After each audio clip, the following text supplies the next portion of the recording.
Özbegistanyň prezidenti Şawkat Mirziyoyew 29 aprelde Türkmenistana iş sapary bilen baryp Gypçakda Gurbanuly Berdimuhammedowyň hakasynyň 7-si geçenden soň ilkinji anyna oşamtyna berilen sadaka gatnaşdy. Türkmenlerde aradan çykan merhumyň 7-si geçenden soň 40 gün öçenli käbir ýerlerde 100 gün öçenli her pensiýa güni anyna oşamty ýaz sadakalary berilýär. Özbek prezidentiniň medpuwat gullugyna görä Mirziyoyew Aşgabatyň aeroportuna Türkmenistanyň daşary işler ministri Reşit Meredow garşy aldy. Türkmenistanyň döwlet telewizionyna görä Mirziyoyew bilen Berdimuhammedow Aşgabatyň Owulhan köşkler toplumyna ikçak gepleşik geçirdi. Özbek prezidenti ýene bir gezek Gurbanuly Berdimuhammedowa gynanç bildirdi. Taraplar türkmen-özbek gatnaşyklaryna ara alyp maslahatlaşypdyr. Ýatdasak 18 aprelde Türkmenistanyň prezidenti Gurbanuly Berdimuhammedowyň kakasy Mälikguly Berdimuhammedow aradan çykdy. Iki çäk duşukdan soňra iki lider Türkmenistanyň Gypçakdaky baş mescidine bardy we kümmetde ýurdun ilkinji prezidenti Saparmurat Niyazowyň guburyny ziyaret etdi. Döwlet mediýasy ilkinji prezidentiň adyny agdamady. Niyazowyň ýadygärliginiň hatyralanmagyndan soňra iki lider mescidde doga dile edipdir. Munyň ýa-da Gurbanuly Berdimuhammedow kakasy Mälikguly Berdimuhammedowyň ilkinji anyna oşamtyna agdaşar sadakasyny berdi. Bu aralykda iki lider mescidde ziyaret, doga dile we sadaka bilen meşgullanýan wagtyna türkmen häkimetleri Mirziyoyewiň Aşgabada amal aşyrýan sapary bilen baglykda paýtagtyň merkezi köçelerine ulaw hereketini çäklendirdi. Bu barada Türkmenistanyň Kronikasy habar berýär. Neşriň habaryna görä köçeler öýlen sagat 1-de ýapyldy. Ulaw hereketiniň çäklendirilmegi käbir ýerlerde öýlen sagat 5:30-dan soň gowşadyldy. Çäklendirmeler boýunça häkimetler şäher ýaşaýjylaryna şol sanly awtobus sürüjilerine öňünden duýduruş bermändir.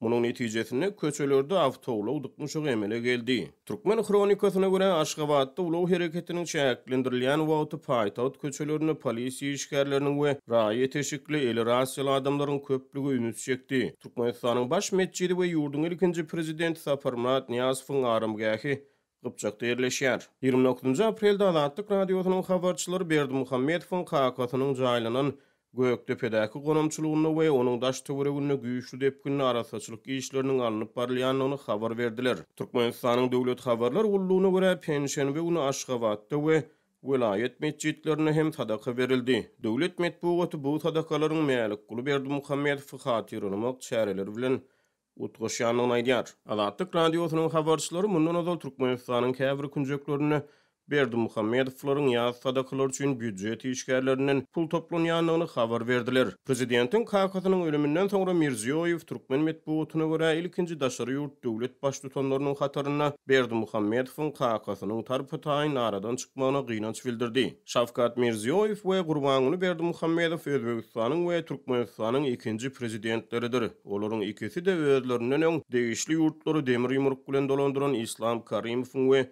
Saparmurat Niyazowyň tarpy taýyn ölümünden soňra reforma wagdalary bilen häkimiýeti miras aldylar. Niyazow 2006-njy ýylda, Karimow 2016-njy ýylda aradan çykdy. Mirziyoyew häkimiýet başyna geçeli bäri bu merkezadi ýurduny tapgyrlaýyn reformalar amala aşyrmak we sewit gatnaşyklaryny ösdürmek ýaly wagdalary bilen tanalýar.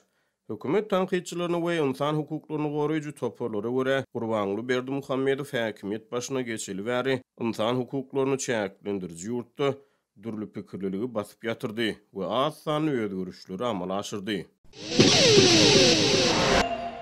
Daşary ýurtlarda bilim alýan talyplaryň enatalary Türkmenistanyň pul uratmakda agyr kösençlikleri başlany geçirýärler. Banklaryň hödürleýän çäkli we çylşyrymly mümkinçilikleri enatalary azara goýýar. Bank nowatyna garaşýan adamlaryň arasynda wagtal dawa jenjeler ýüze çykýar. Azatlyk radiosynyň habarçylary enatalaryň başlany geçirýän kynçylyklary barada habar berýärler. Türkmenistanda dowam edýän ykdysady çökgünligiň fonuny daşary ýurtlary valyuta geçirimleri berk çäklendirilýär. Habarçylaryň maglumatlaryna Halkbankdan berilen halkara bank kartlarynyň üstü bilen 2 aýda $100 meşberine maliýe serişdesini bank hasabyna geçirmäge mümkinçilik berilýär. Egerde bank kart başga bankdan, meselem Türkmenbaşy bankyndan berilen bolsa, onda 2 aýda $25 meşberine maliýe serişdesini geçirmäge mümkinçilik berilýär. Galy berside habarçylaryň maglumatlaryna görä daşary ýurda $100 uratmak üçin 2000 manat meşberine, $50 uratmak üçin 1200 manat meşberine araçlara para bermeli. Türkmenistana diplomy ikrar edilýän daşary ýurt universitetlerine bilim alýan talyplar yerli banklardan hasap açdyryp halkara bank kartlaryny öz ýanlary bilen bilim alýan ýurduny alyp gidýär. Olaryň enatalary ýa-da ýakyn howsarlary yerli bankda açylan hasaba belenen tertipde manat geçirýär. Ýurdun daşyna talyplar hasaba geçen pullary türkmen banklarynyň alan halkara bank kartlarynyň üstü bilen daşary ýurtlarda dollarda ýa-da başga valyutada harçlaýar. Banklar enatalaryň geçirýän milli pullaryny valyutanyň resmi alış-çalış bahasy boýunça dollara ýa-da beýleki valyuta terişdilerini öwürmäge mümkinçilik töredýär. Ýöne şol mümkinçilik soňky bir näçe ýyl bäri tapgyrlygyň esasy berk çäklendirildi. Ve şu günler enatalar ýangy hem habar berişimi diýýäli, daşary ýurtlarda bilim alýan ogul gyýdlaryna aýda ýa $50 ýa $25 mösberine pul uratmakda agyr kötünçlükleri başdan geçirýärler. Galy bertede türkmen banklary şeýle mümkinçiliklerden peýdalanmak isleýän raýatlardan pul berilýän studentiň okuwjagyny tasdikleýän resminama talap edýär.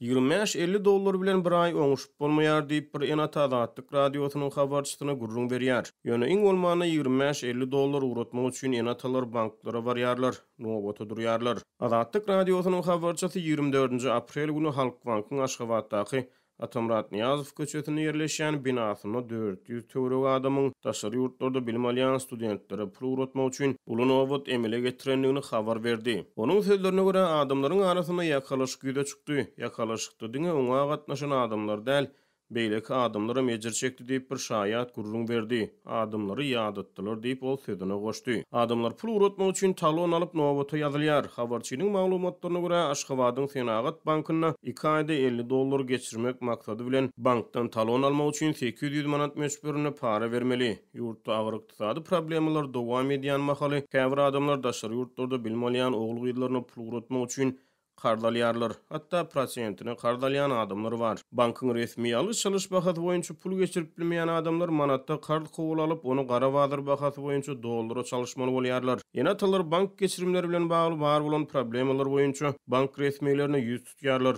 Ýöne ýüz tutmalar netije bermeýär. Habarçy şeýle meseleleri boýunça bir döwlet bankyna ýüz tutan enatalar barada habar berdi. Talyplaryň enatalary öz sorawlaryna jogap tapmak üçin banka bardylar. Ýöne bank işgärleri başarmasaňyz çağalaryňyzy daşary ýurtlara okuwa uratmaly dälekiniňiz. Biz size daşary ýurda urat diýmedik. Öz islegleriniz boýunça tölegli okuwa uratdyňyz. Döwlet siziň çağalaryňyza pul geçirmäge borçly däl. Ol siziň aladaňyz. Biz oňa jogapkär däl diýip adamlaryň ýüzüni alyp kabinetlerden gowy berýärler diýip habarçy aýtdy. Köp enata talip ogul gyýdlarynyň daşary ýurtlarda pulsuzlukdan kösenýändigini aýdýar. Türkmenistanda dürli zerurluklar üçin ýylatdan maddi goşant goşmagy talep etmek mövsümi dowam edýär. Büdjet edaralarynyň işgärlerinden, bilim edaralarynyň okuwçylarynyň we daýhanlardan ýygnanýan pulun hasabyna çykdyjylaryň sany artýar. Şuňlar Milli Gyzyl Haç we Ýarmaý Jemgyýeti üçin ýylatdan pul toplanýar. Milli Gyzyl Haç we Ýarmaý Jemgyýeti üçin büdjet işgärlerinden talep edilýän maddi goşandyk muktary 20 manatdan ibarat. Bu ýurdun Merkezi Bankynyň resmi kursy boýunça 5,7 Amerikan dollaryna barabar bolýar. Azatlyk radiosynyň habarçylarynyň sözlerine görä, pul naqd görnüşinde tapşyrylmaly. Häkimetler toplanýan pulun hasabyny we terişdeleriň haýsy maksatlara sarf ediljekdigini görkezmeýärler. Azatlyk radiosynyň ýygnalýan pul barada döwlet edaralaryndan şeýlegem Gyzyl Haç jemgyýetiniň özünden resmi düşündürüş almak üçin eden finansiýaklary netije bermedi. Ilkinji gezek Türkmenistanyň Milli Gyzyl Haç we Ýarmaý Jemgyýeti üçin ýylatdan pul soralýanlygy barada 2017-nji ýylyň fevral aýynda ma'lum bolupdy. Soň bolsa 2019-njy ýylyň tomsunda gurama üçin pul ýygnamak ýene-de güýçlendi. Şondan soň 2020-nji ýylyň oktýabrynda ýene-de pul ýygnaldy. Bu milli jemgyýete Türkmenistanyň prezidenti Gurbanguly Berdimuhamedowyň aýal dogany Gülnawat döwlet we ýolbaşçylyk edýär. Kanunçylygy laýyklykda bu gorama kömege mätäç adamlara ynsanperwerlik, lukmançylyk we jemgyýetçilik, reabilitasiýa we beýleki urlardan ýardym bermek maksady bilen döredilipdi. Şol bir wagtyň gözünde de 2010-njy ýylyň dekabrynda kabul edilen kanunda bu gorama üçin Türkmenistanyň döwlet edaralaryndan maliýe, maddi we beýleki goldawlaryň berilmegi göz öňünde tutulýar. Türkmenistanda döwlet işgärlerinden pul ýygnamak mejburi ýagdaýda alınıp barylýar we adamlara işden aýrylmak haýwat atylýar. Köplenç işgärlerden olaryň puly meýletiň esasda tapşyrýanlygy barada dilhat alynýar. Bu ýagdaý döwlet sektorunda iş orunlarynyň azaldylmagy, zähmet haklarynyň gijikdirilmegi, bahalaryň ýokarlanmagy, koronawirus çäklendirmeleri sebäpli zähmet migrasiýasyndan gelýän girdejileriň azalmagy we ýurtda telekeçilik işçiliginiň derejesiniň peselmegi ýaly şertlerde bolup geçýär. Häzirki wagtda Milli Gyzyl Haç we Ýarmay jemgyýetiniň peýdasyna maddi goşantlardan başga da döwlet işgärleri resmi medeniýetina indiki ýarym ýyl üçin abuna ýazylyp ýene-de pul tapşyrmaly bolýarlar. May aýynda başlanýan abuna üçin köp sanly döwlet edaralarynyň we kärhanalarynyň işgärleriniň tölegleriniň muktary ortaça 100 manatdan aşýar. Adatlyň habarçylarynyň 30 aprelde habar bermegine görä, Marynyň işgärlerine pul bermekden boyun gaçyranlaryň işden kovuljakdygy barada ýene-de duýduruş berilipdir. Şol bir wagtyň özünde de zerur mukdarda pul tapşyrmak we düzgüne görä abuna ýazylmak gazet jurnallaryň berilejekdigini kepillendirmeýär. Geçen aýlaryň tejribesinden köp abunaçy ýylyň birinji ýarymynda eden tölegleri üçin gazet jurnallary alyp bilmedi. Büdjet guramalarynyň işgärlerinden maddi goşantlaryň talap edilmegi köp ýyl bäri dowam edýär. Ortaça dürli zerurluklar üçin tölegleriň muktary her işgär başyna aýda 200 manatdan gowrak bolýar. Türkmenistanyň Merkezi bankynyň resmi kursu boýunça hasaplanda bu 57 Amerikan dollaryna barabar bolýar. Ilatdan pul medeniýeti ýazylmak, töwerek daşaraslamak, döwlet binalaryny abadlamak, her ýyl millionlarça täze nakal satyn alyp oturtmak, prezidentiň portretlerini we döwlet baýdaklaryny täzelemek ýaly ýygyderli maddi goşantlardan başga da oba hojalygy we paxty ýygmak ýaly maksatlar üçin döwürleýin esasda hem toplanýar. Şeýle hem daşky guruşa we goramak bayramçylyklary geçirmek we döwlet nişanlaryny taýýarlamak, halkara sport ýarışlaryny maliýeleşdirmek, täze ýyl arçasyny bezemek, alawaýlar üçin penahany ýaly guruluşyklara we meçitlere pul goşmak, velosiped we prezidentiň kitaplaryny satyn almak, COVID-19 barada maglumat çap etdirmek, sport eşikleri we bayramçylyk libaslaryny satyn almak ýaly maksatlar üçin hem ilatdan wagtal ýene-de goşmaça pul alınýar. Ýa-ni ýakynda prezidentiň aradan çykan kagasynyň ýazyna gatnaşmak üçin taýlanan welaýet ýaşaýjylaryndan ak-gara renkli milli eşikleri öz hasabyna satyn alyp giyip gelmek tapşyrylypdy.